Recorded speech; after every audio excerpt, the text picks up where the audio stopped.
Nicola is going to be leading this entire session. I'm going to be here in the background. We'll be having an open conversation during Nicola's talk here. Nicola, what are you talking about here? What's this episode all about? Hi guys, so I'm very happy to be here and to talk about what is web development in general, and we will also see what is web development applied to the no-code. So how you can be a no-code pro. Why pro?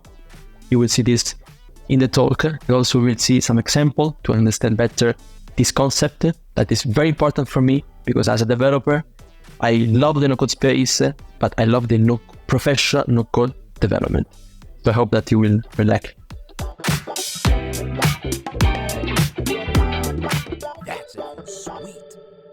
So first, I want to just introduce myself very quickly. I'm a full stack. I call myself like a full stack Webflow developer because I use Webflow as my main tool, and I'm also a global leader. And I'm the founder of nocodepro.co. It's a project, as I said, for me, but the main reason that why I'm here, because I saw from this no-code movement all these professional tools that are growing, like Webflow, Xano, and others. So I want to talk about what is web development, because sometimes I feel like there is confusion, more like from professionals that are coming from, like a more business designers, entrepreneur. So I feel like it's important to cover this topic.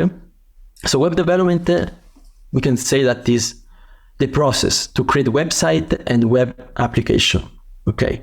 And that obviously involve a lot of skills, design, problem solving, programming, and the combination of all this skill is web development. So we are talking always about web, okay? It's not like a mobile development web. So we're talking about what is the web development. So we can divide web development in other macro section, okay? And this is important. So we can talk about front-end development. Front-end development is mostly like when we developing for the web, okay? We need a browser is the main tool that we are using, the browser. The browser, what is the language to speak to the browser is HTML, CSS, and JavaScript, okay? So front-end development is mostly referring to the browser, which actually HTML, CSS, and JavaScript, that we can create these interfaces that can be also, dynamic in some way. Then we will talk a little bit more about what I mean when I say dynamic pages, because that also sometimes create confusion, because we can use JavaScript in the front end, we can use JavaScript in the back end. Now, what is the difference using JavaScript in these two places? Okay, so front end is what the user usually see in the browser. Then we have backend development. So something is obviously in the back, and is mostly like the server. So today we can communicate, we can write a server with different languages, PHP, Python, Ruby, and also JavaScript. Okay, so we can use JavaScript in the backend and in the front end. Why the backend is so important? Because with backend development, we are like protected. It's a private environment. Okay, front end is public, backend is a private environment. Then we have another definition that is full stack development. Full stack usually is someone that can code in the front end, we can create interfaces, and also the back end. So also the server and the database. This is a difficult, I feel like a difficult position, because you need a lot of experience to arrive and really dominate the two words. But we can also say that. Then we have web design. Okay, we know every website, every web app need a design to live, and usually, as we have said before, this design live on the front end side. So the design is what we see in the browser. And database and management. This is usually inside the backend because server can communicate with the database, MySQL, MongoDB, and web security. It is very important because the more we are in the web app space, and the more we need to be secure that our data is actually protected from other people. So that's why it's important to also cover this point for me. Okay, this is a little bit an overview of what is web development. It's a big topic. Each one of these require years of experience, not to really be a pro, in my opinion. But we can start everywhere in each one. Okay, so it's important that web development is a dynamic field that is constantly evolving, and no code is a proof of that. And also this, in my opinion, is one of the best reasons to be a web developer, because you're never stuck.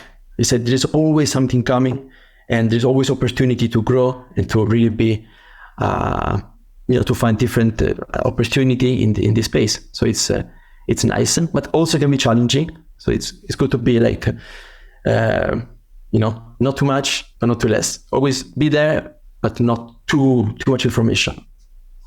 So I want to do a little bit of an overview of what we have said so far. Okay, so we have front-end, public, and back-end, private. This is very important. I feel that something is not sometimes is not really clear, but it is very important to understand that front-end is public. Okay, everything that we share to the browser is public. So if you want to keep our information protected, we need to write. We need to store the information in the backend. Okay. Logic. So we can have the logic inside the browser when we write JavaScript. And JavaScript is a very powerful language. So we can create animation in the website, and also we can fetch information from the backend. So this is always sometimes I think the confusion, no? So if it's like a landing page. Like the landing page that I have here is a static page, okay? It's the opposite of a web app that is dynamic. But, I can use JavaScript in a landing page, of course. I can create a carousel, an accordion, a drop down. These are all animation that they use JavaScript. But that doesn't mean that this is dynamic, okay? It's dynamic the moment that I fetch, okay, or I react to a user interaction. If the user, change or is like searching for a word, filtering, then we can say that it's a dynamic page. So then it's a web app. This is usually what for me, the definition of a static page and a web app. I have a question on that. Yeah. So let's imagine a page built with Finsweet attributes CMS filter. All of the items are already loaded on the page. So we're not fetching anything from any server when the user searches. They search in that search input, and then the items are showing or hiding on the page. So would you consider this a web app? Does it have anything to do with servers or APIs, or is it really just based in something interactive happening with the user? Exactly.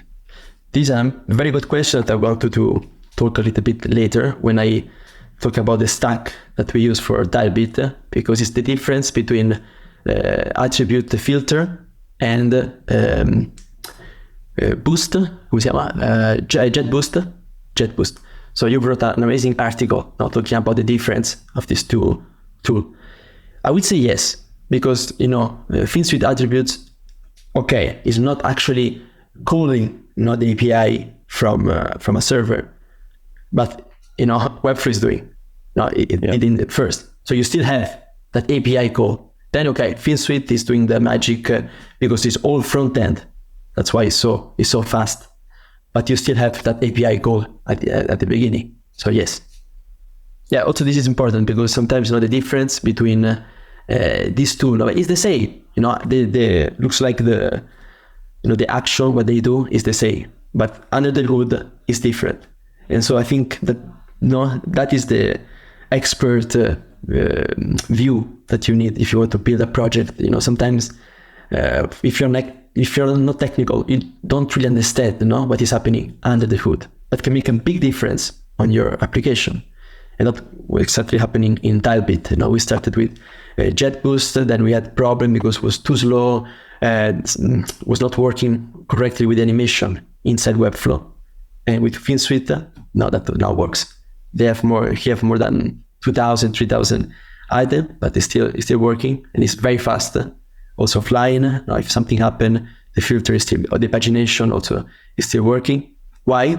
Because all the data is stored in the front end, and then with JavaScript we can simulate that experience. But at the end, it's the same. Before we continue, I'd love to answer one question here from Patrick Corsetti. Do you think it's harder to specialize in front end or back end, kind of niching down, as opposed to being a more generalist in the form of a full stack? So I want to get into this. Should I be front end specific, back end specific, or full stack? What am I doing? In my opinion and in my experience, it's better to choose one. Okay, they call like the T person, T shape, something with a T. You can experiment, like all the front end, the back end, you can, but then go deep in one, just in one. I think that is the key for me. Maybe with no code is a little bit more easy, to explore all this section. But for me, I think the best is to just focus on only one, because like I said, to master just one, you need years. So it's up to you, But for me, if you can invest that time in one, I think it's the best option. It's too much information to do multiple. There's just too much that you have to learn about this. It's like saying, oh yeah, I want to be a doctor and a lawyer. Just doesn't really happen, right? Like, to be one or the other, you have to have an immense amount of knowledge, and exactly. You can't really do two. Yeah. But like, if you were to choose one of them, front end or back end, what are you choosing? So not full stack, right? Full stack is the more generalist route, but front end versus back end, what are you going for? So I started as a backend developer, so I know what is to be a backend developer, and I don't like it. Mm-hmm. And so then I moved to the front end, and I love it because I like the design. I like to be in contact with the customers, with the designer more. Like, I like to convert the design. I love the design. That's why I prefer the front end. But that is really like up to you. It's a personal decision. You'll never know either one until you try it. And I think no-code tools is a great introduction to it. Like, if you love using a no-code backend tool, maybe you'll be interested in backend. If you love using a no-code tool for front end, maybe you're on the path for front end. 100%. What I say is that professional no-code is a gentle introduction to code, because at the end you start your mindset, to be like a developer. When you use Webflow, you start to understand classes, style, how a web page works. So yes, then you want, I want more. That's what's usually happen. Yeah, so this is like a very minimal example of what we can see, static page versus dynamic page. Also, sometimes when we say dynamic page in Webflow, we have dynamic templates. Sometimes you this is dynamic, but actually no, but it's not dynamic. Because Webflow do like a server-side rendering, so then the page is ready, even if it's a dynamic because you are fetching the data from the CMS. But it's dynamic for Webflow. But in the more real sense of the word, it's not really dynamic, because at the end the page is static. It's coming how Webflow prepared for you. Okay, so what is the difference between a static page and a dynamic page? I think it's quite simple. So the difference is that a static page, the content that we have inside is already there in the server. So this is the server, the backend, okay? and we have this text that is already there. So it's ready. When we fetch the page in the browser, we already have the text that is there. On the other side, a dynamic page, from the server, is like a page that is empty. We have this box that is empty, and then we will like populate the box with the data that the server will fetch now from the database. Why? Because usually this information is dynamic because it's from the user. We don't know what the user wants to see. So that's why we need to have a dynamic approach, not like we said before, a filter, like Booking, Airbnb, all this information is dynamic because we change the information when we arrive to the website. Okay. So so we can, but it's very difficult not to create like static page for every possible possibility. No, that's why in that specific case, the best is to have a dynamic page. What is the cons? No, that is not good for SEO. So the SEO doesn't like a dynamic approach because they don't know, Google don't know what the page will have. That's why usually we have dynamic pages and after the login. So we have the login and then we have the dashboard that is the dynamic page. This is usually, the best place to have a dynamic page because it's private, so Google doesn't care for that. And to have all the public information before the login. So like this one, no? We said before, this is the dashboard. Usually the dashboard is after the login. What we have before is the public SEO-friendly content that Google like to see. Yes, and that's also, I think, we can answer to the question of Webflow membership. When we will use Webflow membership, this is the point. If we have product content, then we will need a membership, a login, and then we have all the dynamic information. It's not always like that, depending on the case, but usually this is the best place to use a dynamic approach, because it's not really SEO friendly. Nice. So professional no-code development. So we've said now a little bit of an overview of what is web development in general. So how we can apply this to our space, no code.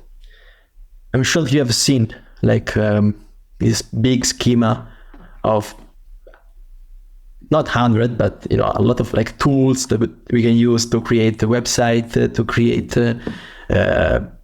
bot, to create a database. Because like we said before, no code is a big space.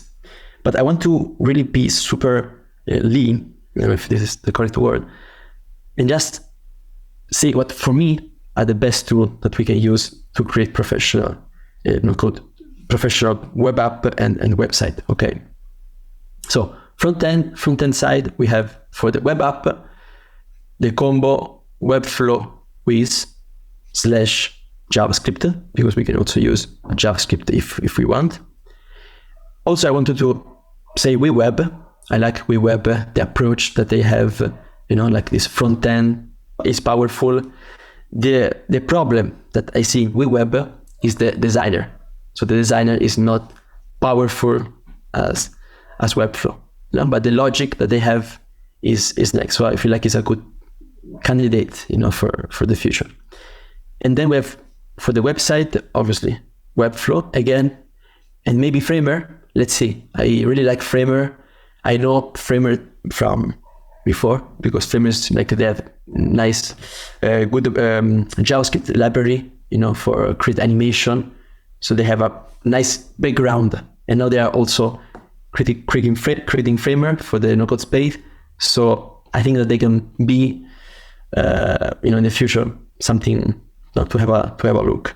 And also the approach they use React under the hood, so it's quite powerful in my opinion. If then you can also, if you know React, you can create powerful website for now.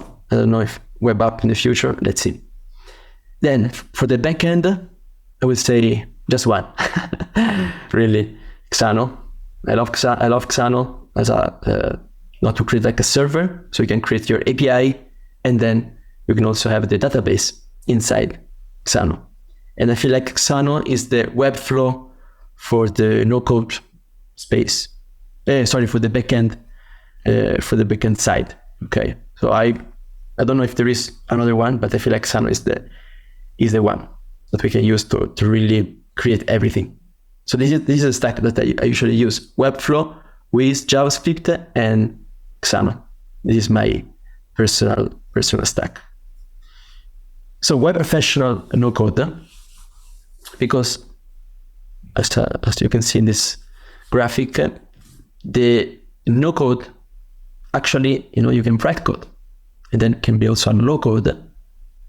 So at the end, you can also write code. So this is what I like about professional no code development. It's not like you are, forced to just use the tool and then, but I want to do this, I can't. Usually, no, you can write, if it's necessary, your code. In Webflow, you can use JavaScript. In Framework, you can use React. So in WeWeb, they use Vue.js. So this is what I like, and what also other developers love. If something is not possible, I can still do it in the old way. So that's why for me, this is a professional approach to what is web development, in general. So this is for me like the difference. No, if this is a professional no code tool, or if it's just a simple no code tool. If I can do that, for me, it's a professional tool. Let's definitely talk about that. That's a big answer. That a professional no code tool is something that you can extend on top of. You can build traditionally on top of their no code approach. And if you can build with code on top of a no code approach, that means it is professional. Is that what you're saying? For me, that is the principle if you want to see if this is a no code tool professional or not. Because I need to be able not to still build the product. You need to be able to do anything. I think that's what the word professional means in this context, that I'm a professional, and if my client asks me to do something, I'm able to do it. And we're only talking about reasonable requests, but if they ask within a reasonable request, I should be able to do it. And if you're using a no-code tool that doesn't let you extend on top of it, then you may not be able to do that. And true professional has access to all of the tools and the abilities of that practice. So, do you agree with that? Yeah, 100%. This is the point. Because the client usually doesn't care. You can use what you want. I would just want my product done. So I need a tool that can be quick for me to develop, but also I can extend the functionality if I need. So that's, yes, definitely. Do you know any no-code tools that don't let you extend the functionality? Yeah. I think Wix, for what I use, Wix. Squarespace also, they have like the custom, I don't know, I think they have like that custom, if I remember correctly, box, custom code. Like a JavaScript embed kind of thing? Yeah, I think so. Yeah. Okay. Just used a long time ago, I don't remember. But yeah, it's like too limited, of what you can do on top. And also, the WordPress, the structure that WordPress create, the HTML and CSS that generate is really confusing. It's not easy for me to extend because obviously, it create all these divs and all these classes that, create a mess. So, okay. Yeah, it's not easy for me to extend. So it's not only the ability to extend, it's also the workflow to extend. Mm-hmm. Because WordPress, you could argue, is one of the most extendable products for building on the web because you can actually do what you want. You have full access to the whole infrastructure. Mm-hmm. But you can't do it easily. It's a very difficult process, and scaling it is a headache. No matter what size your website is, no matter when it was built and how it was built, it's a headache. So, okay, that's interesting. That's a little bit more direct here. Because with just the just the idea of scalability giving you that professional status, that means any product that allows you to add JavaScript would be professional.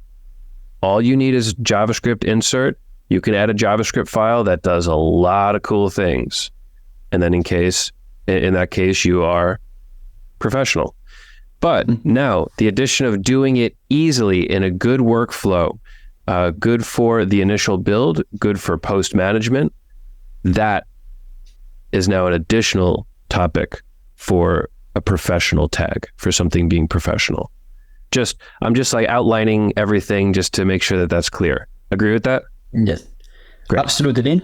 And I can also add something, because this is good what you're saying. Let's take Webflow WordPress as an example. No, you can create your plugin. That allows you to extend the WordPress functionality. Okay. Yes, you can do it. It's easy to do it. No. You require a lot of time, a lot of knowledge. You need to understand exactly how WordPress works. If you want to do the same in Webflow, you just need to know HTML, CSS, and JavaScript, obviously. You don't need to learn, Webflow, because Webflow generates HTML, CSS, and JavaScript. Like obviously you need to learn maybe the Webflow JS library if you want to change also that. But the structure, what Webflow generates is clean. This is what we love.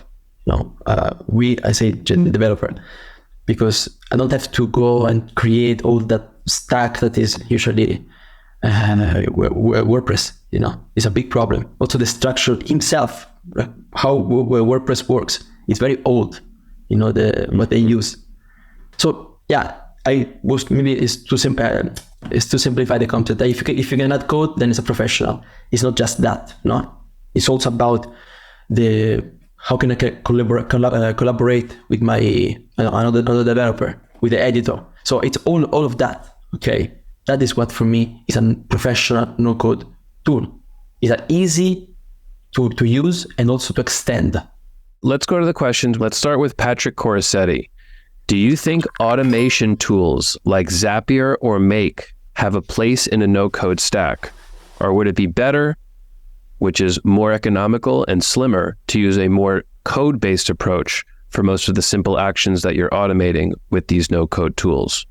If we are talking about non-general no-code, Zapier is perfect, But then we have also Pipedrive, if that is the correct name. That is a sort of Zapier, but it's more professional, because you can add your code, you can create your environment. So Zapier, it's fine, it's okay. But then if you want to do more than what Zapier allows you to do, that is the problem. With Pipedrive, if that is the name, correct? That sounds right. You can do it, So that is the difference. It's like, for me, the perfect example is Airtable and Xano. Airtable is a database, it works, we have animation, yes. It's a professional no-code tool.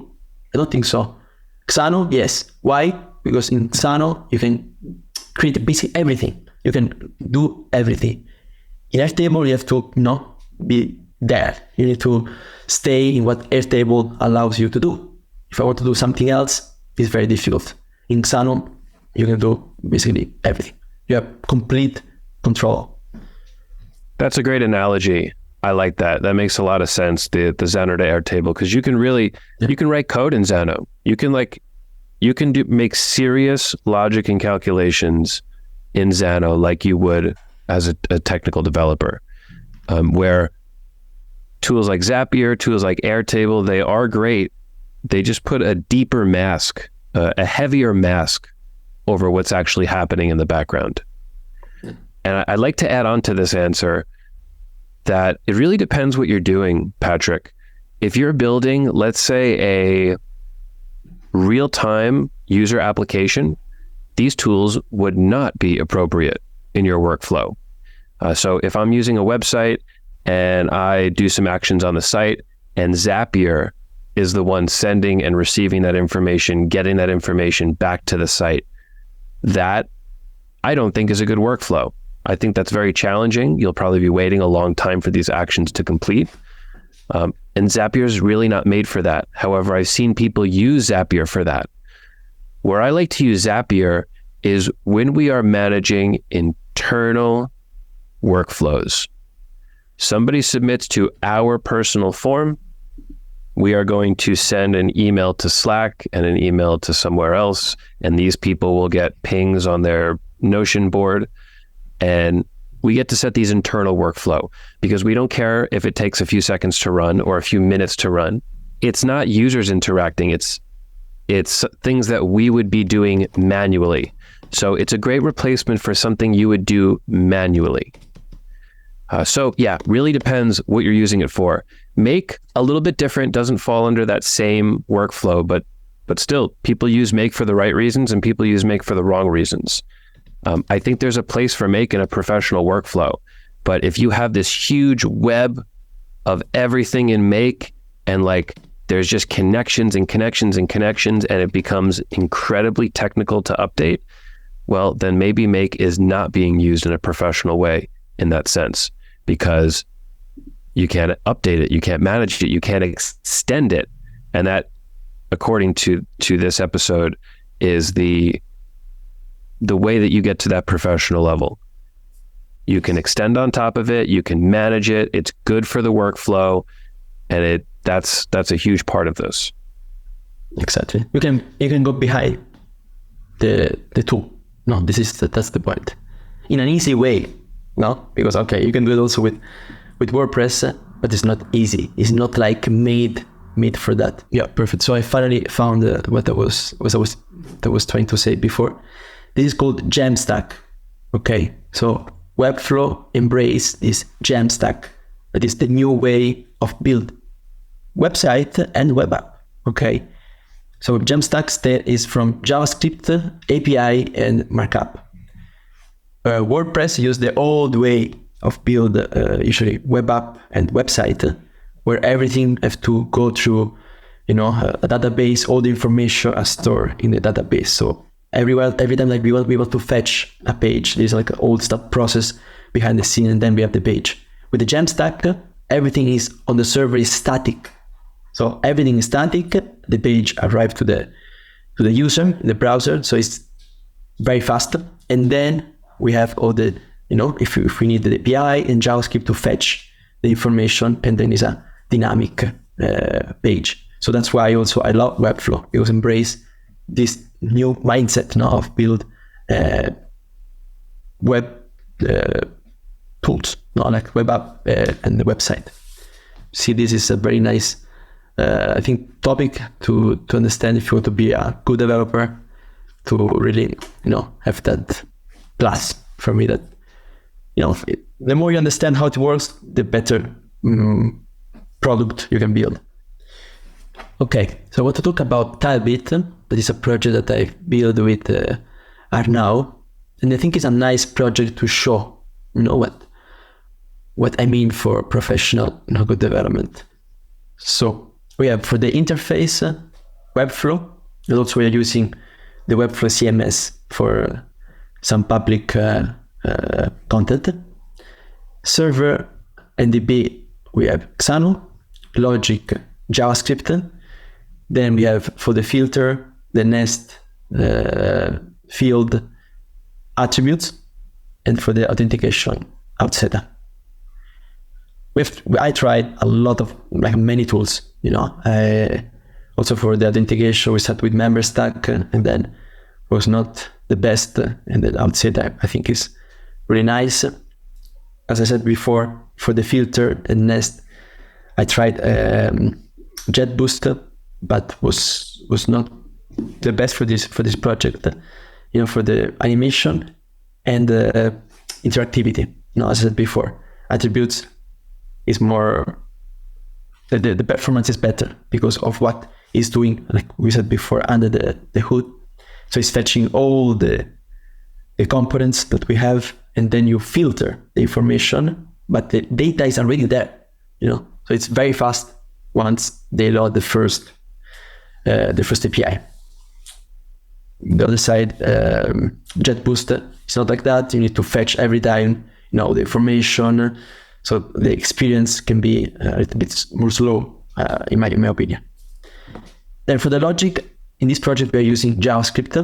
I wanted to use Wiz, but I feel like I was not ready for this type of project. Now with Embed 2 that is coming, I'm really looking forward to that, because I feel like we'll have all the functionality that I need to create more like complex web app like this.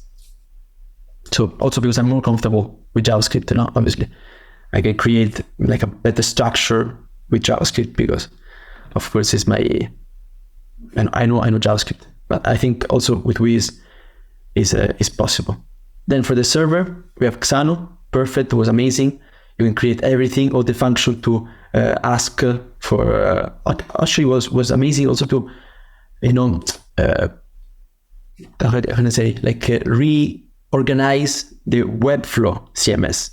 Sometimes something was wrong, or we have to rename some components. So I can write a function inside Xano, and that will rename all the components inside the Webflow CMS with the API that the Webflow CMS, can expose.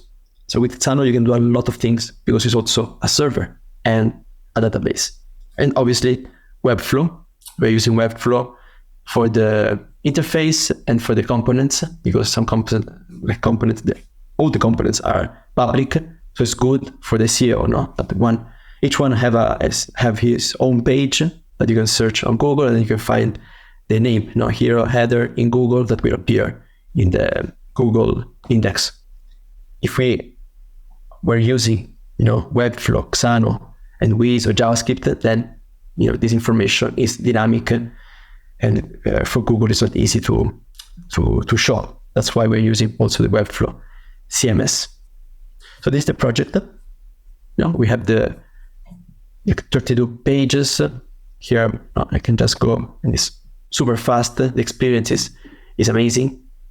Also for the nested field, like this one, is all fetched from the Webflow CMS. So we have a lot of things happening here, but the experience is super fast. If I search, hero, it's amazing.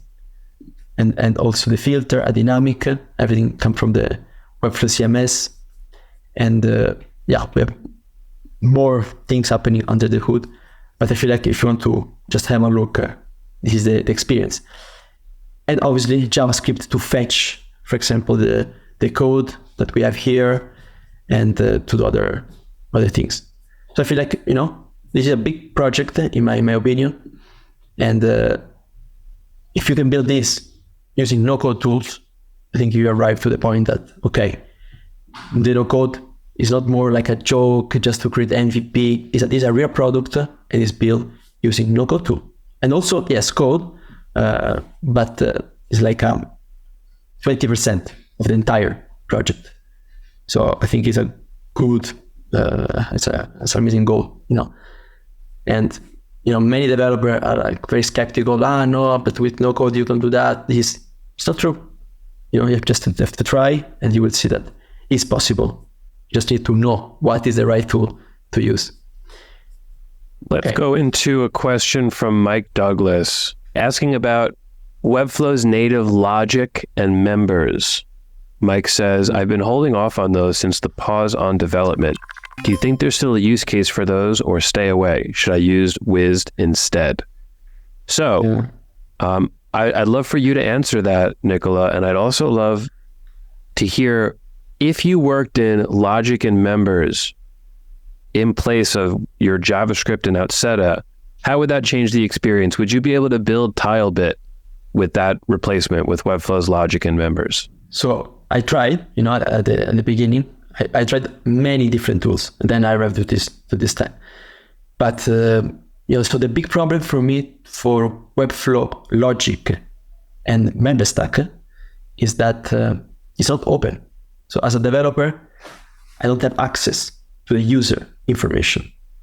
Okay, like the ID, because I need to connect, the user ID with the user inside Xano, because obviously the information that the user can have is connected in my database. So with Webflow membership, it's not possible. I can't like have the user information. It's all like private. I don't know why, but I hope that in the future they will give access. Maybe they can create the API, the JavaScript API, so that I can fetch this information and use it.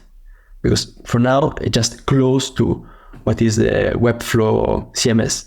And it was not possible to create all the functionality that we have today in TileBit. And the same for Logic. Also, Logic is limited for now for what we can do. Yes, I can create like the user login, the form, and I can ask to outside that with API. But then I have that sensation that I'm not free, to do what I want. If something change, it's still very in beta, maybe. And I don't understand why it's not like public. Why I cannot change or take the information from the membership. So that is that. Absolutely. And to add to that, because of their announcement, Webflow said that they're not really focusing on these products anymore. They're on hold. That to me says to not really use them. Yeah. If Webflow was actively developing them and really pushing towards that, we would be in support of it. But it kind of sounds like they released it. They felt like they didn't want to go in that direction, and they are going in other directions. So, Mike, I wouldn't use either of those tools unless they fit your use case exactly. If your use case fits it perfect into those two tools, go for it. But if you have to extend on top of it, don't go for it. Go for Wiz, go for custom JavaScript, and that will get you what you need. Can you answer this question in 1 minute from Pablo Cortez? Can you expand why you chose Outseta rather than MemberStack? So I liked Outseta because it had more functionality, okay? And it was nice that it's possible to have in sync, okay? The user and, for example, the favorite item. So if a user click on add to favorite, that is sync automatically to the Webflow CMS, for example. So I have more functionality, and also I feel like they were more ready to answer questions. They were there, I feel like they were more present. MemberStack, I just wrote for a few questions I had. The one replied was very, I feel like Outseta is more complete and there is more like potential. I really want to thank you, Nicola, for this great presentation, for really, breaking down very simple and very important topics of web apps, right? You can't go into building web apps unless you know these important topics. So really, thank you for coming in and teaching this. Everybody, please give Nicola a thanks. I really appreciate everybody being here. And Nicola, please, what do you have to say to the audience as we leave? No, thank you to be here, and let's see what we can build with those. Let me know, actually. Let me know what do you think. If you are really, discovering this no-code movement, the professional no-code movement we are talking. And if you have any question, let me know. My Twitter is there, it's open. I'm always there to answer.